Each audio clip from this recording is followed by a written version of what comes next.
అఖిలభువనదీపం భక్తచిత్తాభ్యసూర్యం సురగుణమునిస్సేవ్యం తత్వమస్యాదిలక్ష్యం హరిహరసుతమీశం తారకబ్రహ్మరూపం శబరిగిరినివాసం భావయే భూతనాదం.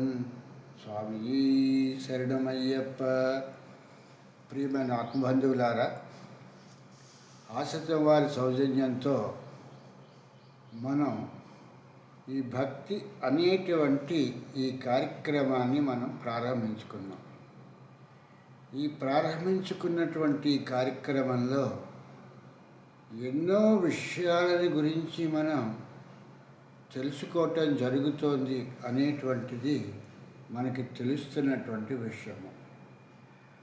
ఒక కథని తీసుకుంటే ఆ కథ ఎంతసేపు చెప్తాము, ఎన్ని గంటలు చెప్తాము, ఎన్ని రోజులు చెప్తాము అనేటువంటిది ఆ కథలో ఉన్నటువంటి విషయ పరిజ్ఞానాన్ని బట్టి, తత్వాన్ని బట్టి ఆ ఒక్క కథాగమనాన్ని మనం చెప్పుకోవటం ఉంటుంది తప్పితే కథ అనేటువంటిది పెద్ద విశేషంగా ఉండేటువంటి కథ కాదు. ఇప్పుడు ఈ విశ్వామిత్రుడి తాలూకు కథలో రాముల వారు రామలక్ష్మణులు తీసుకుని ఈ యొక్క కామాశ్రమము, దాని తరువాత ఇంద్రుడు శాపగ్రస్తుడైనట్టుగా బ్రహ్మత్యా పాతకాన్ని అంటకట్టుకుని వచ్చినటువంటి వనము, ఆ తర్వాత తాటక వృత్తాంతంలో తాటక జననాన్ని గురించి చెప్పుకుంటూ వచ్చాము. అంటే ఎందుకు ఇది రిపిటేషన్గా చెప్తున్నానంటే, ఇలాగా పునరావృతంగా చెప్పవలసి ఉంటుంది. ఎందుకనంటే పుట్టిన వారికి మరణం తప్పదు, మరణించినటువంటి వాడికి పుట్టుక తప్పదు అనేటువంటి విషయము తెలియని వాడు కాదు రామచంద్రుడు.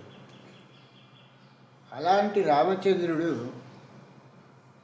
ఈ బల అతిబల అనేటువంటి విద్యలు నేర్చుకున్న తర్వాత ఈ కామాశ్రమాన్ని గురించి అడిగి, ఈ కామాశ్రమంలో ఉన్నటువంటి స్థాణు ఆశ్రమం గురించి కూడా, అంటే కామాశ్రమాన్ని స్థాణు ఆశ్రమం అని కూడా అంటారని చెప్పేసి ఈ విషయాల్ని తెలుసుకుని ఆ స్థాణు ఆశ్రమంలోకి శుచిగా ప్రవేశించి అక్కడి నుంచి బయలుదేరి మళ్ళీ తెల్లవారిన తర్వాత ప్రయాణం సాగిస్తూ ఉంటే ఈ మలద కరూరక అనేటువంటి ప్రదేశానికి వచ్చి, ఇది చాలా మహత్తరంగా కనిపిస్తోంది, ఈ ప్రదేశం యొక్క వృత్తాంతం ఏమిటి అని చెప్పేసి గురువుని అడగటం జరిగింది. విశ్వామిత్రుల వారు దానికి బ్రహ్మత్యాపాతకంతో వచ్చినటువంటి ఇంద్రుడు తన బ్రహ్మత్యాపాతకాన్ని ఇక్కడ తొలగించుకున్నాడు అని చెప్పటం జరిగింది. బ్రహ్మత్యాపాతకం ఎందుకు వచ్చింది అని ప్రశ్నిస్తే, ఈయన వృత్రాసురుడిని సంహరించటం మూలంగా వచ్చింది అనేటువంటి విషయము ఇక్కడ విశ్వామిత్రుల వారు చెప్తున్నారు. ఇటువంటి పరిస్థితులన్నింటినీ కూడా చెప్తున్నటువంటి విశ్వామిత్రుల వారు తాటక వృత్తాంతాన్ని చెప్పేటప్పుడు ఒక యక్షకన్య ఈవిడ పుడుతూనే 1000 ఏనుగుల బలంతో పుట్టింది. ఈవిడ సుందుడి తాలూకు భార్య. ఈమెని సుందుడు వివాహం చేసుకున్న తర్వాత మారీచుడు అనేటువంటి వాడు పుట్టాడు. అంతవరకు కూడా వీళ్ళు అసురులు కారు, రాక్షసులు కారు, మామూలుగా యక్షులేను. అయితే సుకేతుడు అనేటువంటి వాడి తాలూకు తపస్సు మూలంగా ఆ బ్రహ్మ ఈ యొక్క తాటక అనేటువంటి ఆవిడ్ని ఇవ్వటం జరిగింది సుకేతుడికి. ఈ తాటక పుడుతూనే 1000 ఏనుగుల బలంతో పుట్టింది. ఈ యొక్క సుకేతుడు సంతసించి సునందుడికిచ్చి పెళ్లి చేస్తే జరిగింది. ఈ సుకేతుడు సునందుడికిచ్చి పెళ్లి చేయడం జరిగింది. ఒకానొక సందర్భంలో ఈ యొక్క సునందుడు తాటక ఉన్నటువంటి ప్రదేశానికి అగస్త్య మహర్షి రావటం సంభవించింది. ఆ అగస్త్య మహర్షి సునందుడిని సంహరించవలసి వచ్చింది, చంపవలసి వచ్చింది అని చెప్పేసి కూడా మనం ఇక్కడ గ్రాంధికంగా చెప్పాల్సి వస్తే చంపవలసి వచ్చింది. సునందుడిని ఎప్పుడైతే ఈ అగస్త్య మహాముని చంపివేశారో దానితో తాటకి కుమారుడైనటువంటి మారీచుడికి కూడా చాలా విపరీతమైనటువంటి కోపం రావటం తటస్థించింది. దానితో వాళ్ళు రాక్షసులైపోయారు. యక్షులుగా లేకుండా రాక్షసులైపోయారు. ఈ తాటక తన భర్త సునందుడు చనిపోయాడనేటువంటి దాంతో తీవ్రమైన కోపాన్ని చూపి ఈ ప్రదేశం అంతటినీ కూడా, ఈ కరూరక అనేటువంటి ఈ యొక్క ప్రదేశాన్ని, ఈ మలద కరూరస అనేటువంటి ప్రదేశాలన్నింటినీ కూడా ఈవిడ నాశనం చేయటం ప్రారంభించింది. ఒకప్పుడు ఎంతో సస్యశ్యామలంగా ఉన్నటువంటి ప్రదేశాన్ని తన భర్త సునందుడు చనిపోయిన తర్వాత ఈ యొక్క తాటక ఆ ప్రదేశాన్ని అంతటినీ కూడా కల్లోలం చేస్తూ అక్కడ ఋషులు ఎవరూ కూడా ఉండకుండా ఉండేటువంటి, వాసయోగ్యంగా లేకుండా ఉండేటట్లు చేయటం ప్రారంభించింది. ఇక్కడ రాముడికి విశ్వామిత్రుల వారు చెప్తున్నారు, ఇటువంటి స్త్రీని సంహరించటంలో ఏ విధమైనటువంటి దోషము లేదు. పూర్వము ఈ ఇంద్రుడు అనేటువంటి వాడు గోబ్రాహ్మణేపు సోమస్తునిత్యా లోకా సమస్త సుఖినో భవంతు అని చెప్పేసి అని అన్నట్టుగాను విష్ణువు అనేటువంటి ఆయన ఈ శుక్రాచార్య తాలూకు తల్లిని సంహరించడం జరిగింది. అలాగే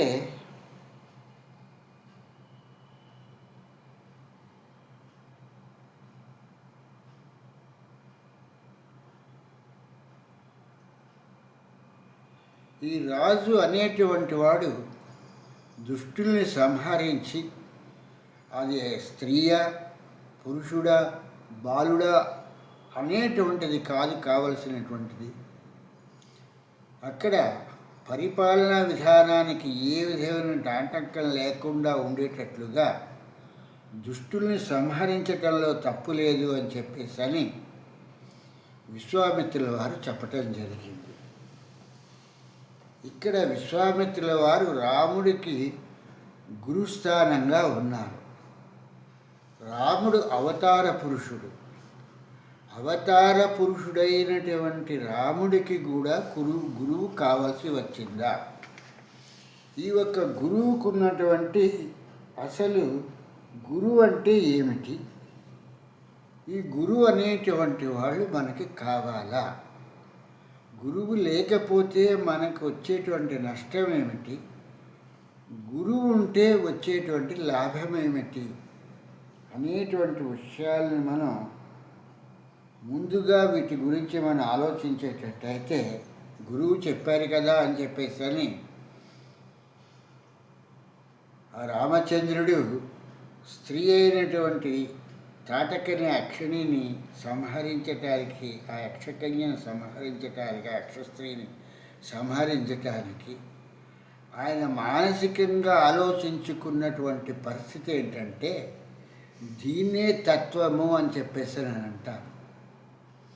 విషయ పరిజ్ఞానాన్ని గురించి వినదగునెవ్వరు చెప్పిన వినినంతనే వేగపడక వివరింపదగును కనికెల్ల నిజము తెలిసిన మనుజుడు పో నీతిపరుడు మహిళో సుమతి అని చెప్పినట్టుగా గురువు ఒక స్త్రీని సంహరించమన్నారు కదా అని చెప్పేసని రాముడు సంహరించే సమయంలో విశ్వామిత్రుల వారు చెప్పినటువంటి ఉదాహరణ, శుక్రాచార్యుడి తాలూకు తల్లిని కూడా విష్ణువు సంహరించేశాడు, అక్కడ స్త్రీ అని చూడలేదు అనేటువంటి విషయాన్ని చెప్పినప్పుడు గురువు అసలు ఈ తత్వబోధన తనకి ఎందుకు చేస్తున్నాడు, చేయవలసినటువంటి కర్తవ్యం ఆయనకి ఏమిటి, శిష్యుడికి గురువుకి ఉండేటువంటి సంబంధ బాంధవ్యాలు ఎలా ఉంటాయి, ఈ సంబంధ బాంధవ్యాలను బట్టి గురువుతో శిష్యుడు ఏ విధంగా మెలగాలి,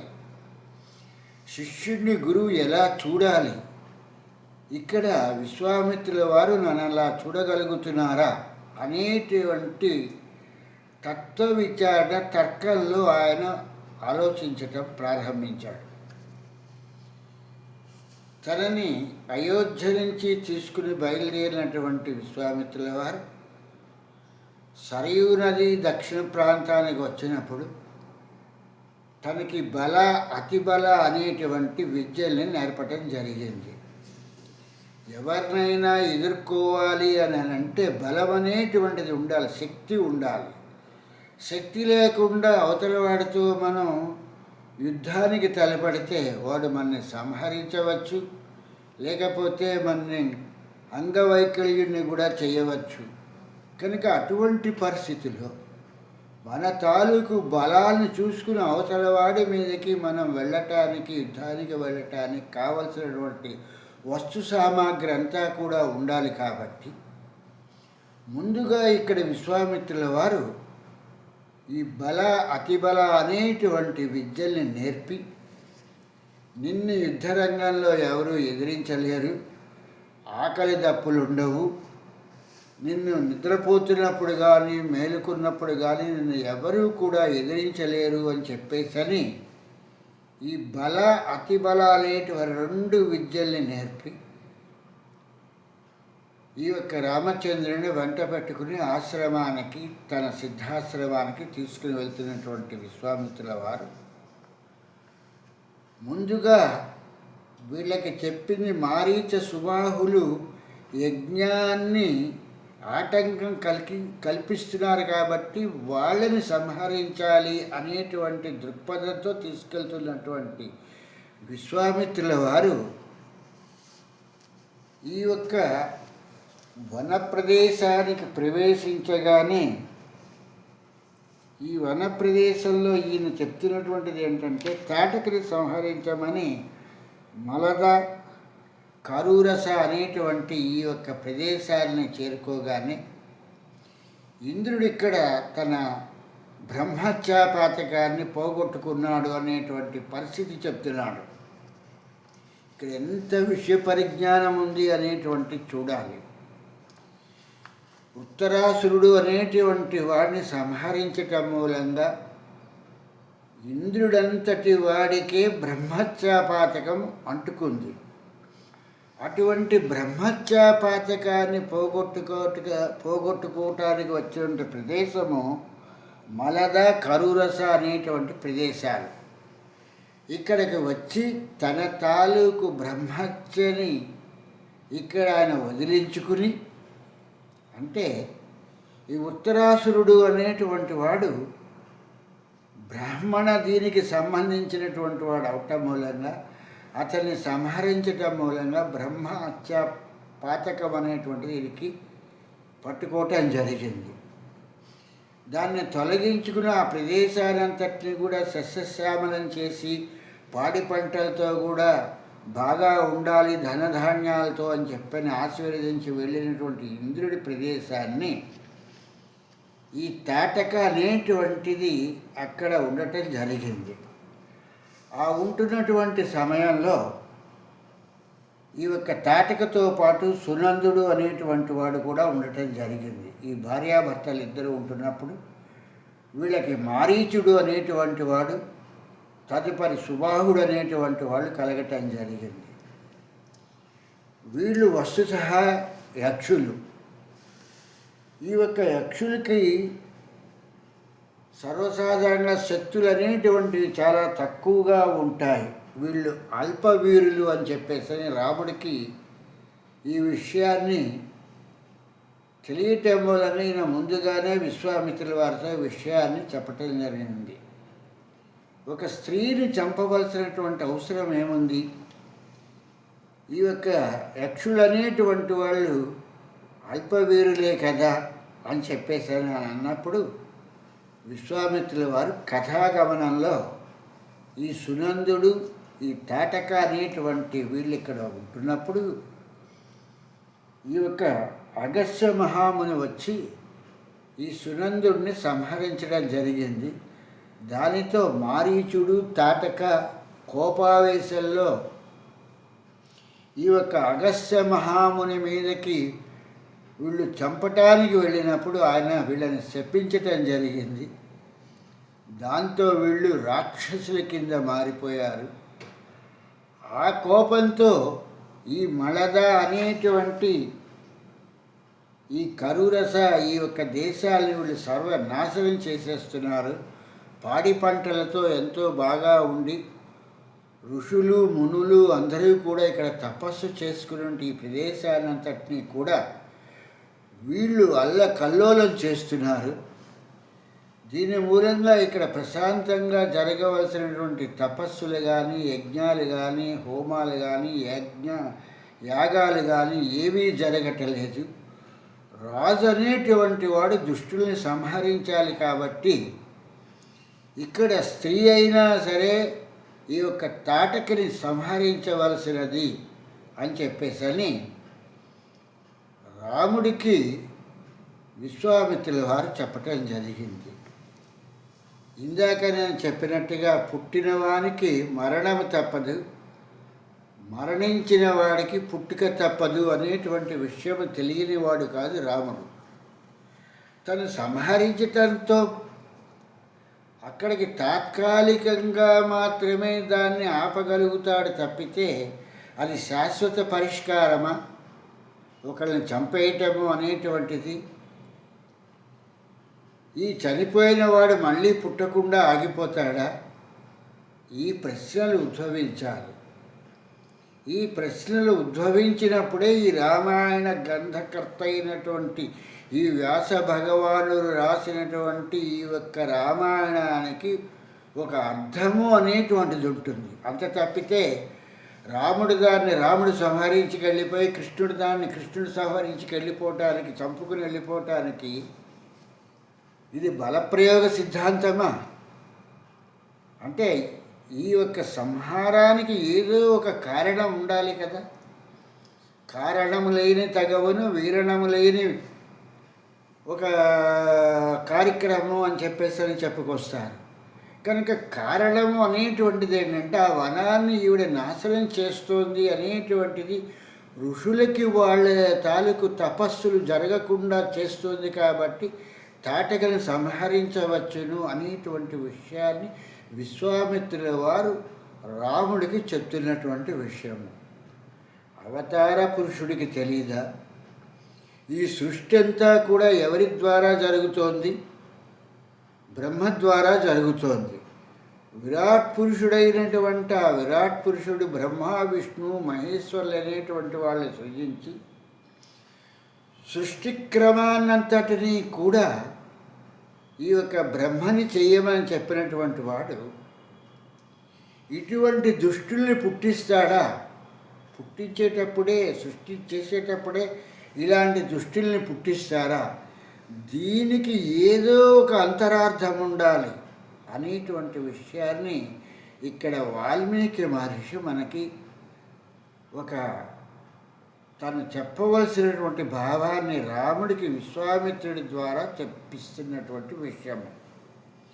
ఇక్కడ ఒక విషయాన్ని ఆలోచిస్తే జాగ్రత్తగా వాల్మీకి మహర్షి రామాయణాన్ని వ్రాస్తూ ఈ రామాయణ గ్రంథంలో మొట్టమొదటిసారిగా తాటక సంహారం తర్వాత మాత్రమే సుబాహుణ్ణి సంహరించటం జరిగింది రాముడు.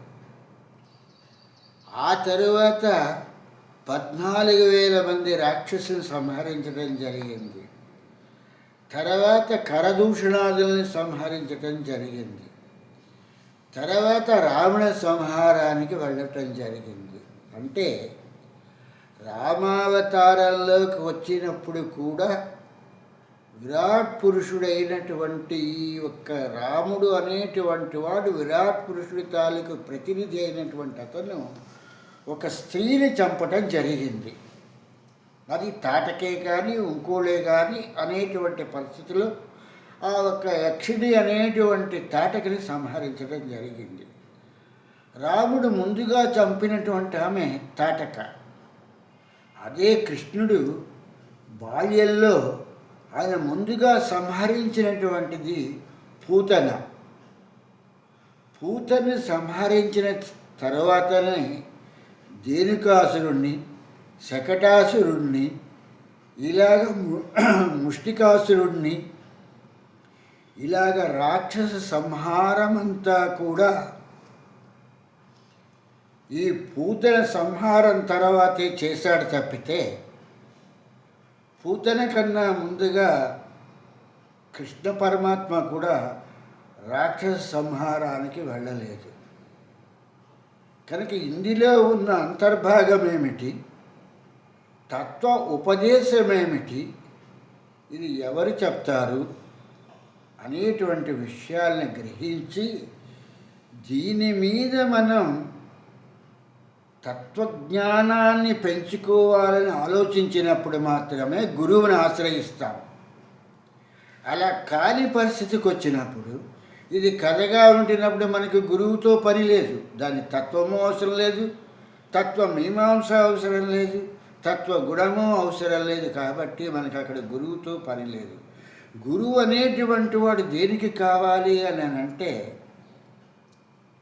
ఒక దీంట్లో చెప్పినట్టుగా ఒక ఆగిపోయిన కార్ని తొయ్యాలి అని అంటే ఒక వ్యక్తి ఉంటేనే ఆ కారులో కూర్చున్న వ్యక్తి ఆ తోసినప్పుడు కారు కదిలి అది స్టార్ట్ అవుతుంది అనేటువంటి విషయంలో అతను ఆ కారుని నడపడం జరుగుతుంది. అలాగే దేహాలలో ఉన్నటువంటి ఈశానుడు దేహాలలో ఉపాధులలో ఉన్నాడు, ఉపాధులలో లేనివాడు కాదు. కానీ గురువు అనేటువంటి విరాట్ పురుషుడు ఆ దేహాలకి తగిన సంస్కారాన్ని చేసినప్పుడు మాత్రమే ఆ దేహంలో ఉన్నటువంటి ఈశానుడు సంస్కారము చెంది ఆ ఒక గురువాక్యంతో అతనికి తత్వము అనేటువంటిది అర్థమవుతుంది తప్పితే అంతవరకు కూడా ఇది ఎలా ఉంటుందంటే రామావతారంలో రాముడు విశ్వామిత్రుడి తాలూకు మాట విని తాటకని సంహరించేశాడు. ఈ కథ ఇంతవరకు మనం వింటాము. ఆ తర్వాత యజ్ఞాన్ని పూర్తి చేసి ఆయన తిరిగి అయోధ్యకు వెళ్ళిపోయాడు. ఇక్కడ పూతన అనేటువంటిది కృష్ణావతారంలో వస్తే ఆమె తాలూకు పాలు తాగటానికి ఆ ఒక స్త్రీ పాలు తాగుతూ ఆ ఒక పూతన అనేటువంటి ఆ రాక్షసుని సంహరించేశాడు. ఆ తరువాత ధేనుకాసురుడు, ముష్టికాసురుడు అనేటువంటి ఈ యొక్క కంసుడు అనేటువంటి వీళ్ళందరినీ సంహరించడం జరిగింది. కానీ ముందు సంహరించింది ఎవరిని? అటు రామావతారంలో అయినా ఇటు కృష్ణావతారాల్లో అయినా ఒక స్త్రీని సంహరించిన తర్వాత మాత్రమే మిగిలినటువంటి రాక్షసులు సంహరించడం జరిగింది. ఇది తత్వమసి. ఈ తత్వమసి అనేటువంటిది ఏంటంటే అయ్యప్ప కూడా ఒక స్త్రీ అయినటువంటి మహిషిని సంహరించిన తర్వాతే ఆయన ఆ యొక్క ధ్యానానికి వెళ్ళటం జరిగింది.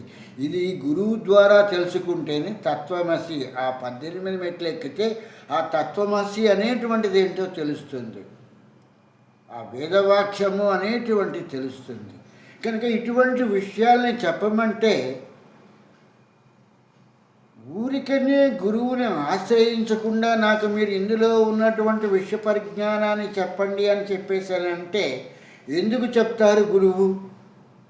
విశ్వామిత్రుడంతటి వాడిని అవతార పురుషుడైనటువంటి రాముల వారు ఆశ్రయిస్తేనే ఆయనకి ఇటువంటి రహస్యాలన్నింటినీ చెప్పడం జరిగింది. అలాగే కృష్ణావతారంలోకి వచ్చినటువంటి ఆ కృష్ణ పరమాత్మ పూతనని సంహరించిన తర్వాత మాత్రమే ఈ యొక్క ధేనుకాసుర, ముష్టికాసుర, శకటాసుర, తృణావృత్తులందరినీ కూడా ఈ రాక్షస సంహారం అంతా చేసిన తర్వాత ఆయన విద్యని నేర్చుకోవటానికి సాందీపుడి దగ్గరికి వెళ్ళటం జరిగింది. ఇవన్నీ కూడా ఇంత ఆషామాషిగా మనం ఏదో తెలుసుకునేటువంటి ఒక నవల లాంటివి, ఒక కథల లాంటివి కాదు. కాబట్టి వీటి మీద శ్రద్ధ వహించి నేర్చుకున్న తర్వాత బ్రహ్మ విద్యా సాంప్రదాయానికి సంబంధించినటువంటి గురువుని ఆశ్రయించి రాముడు ఎందుకు తాటికని సంహరించాడు, కృష్ణుడు ఎందుకు కృష్ణావతారంలో పూతని సంహరించాడు అనేటువంటి ప్రశ్న గురువుని అడిగినప్పుడు శిష్యుడికం చేస్తూ అప్పుడు ఆ గురువు దాని సమాధానం చెప్తాడు.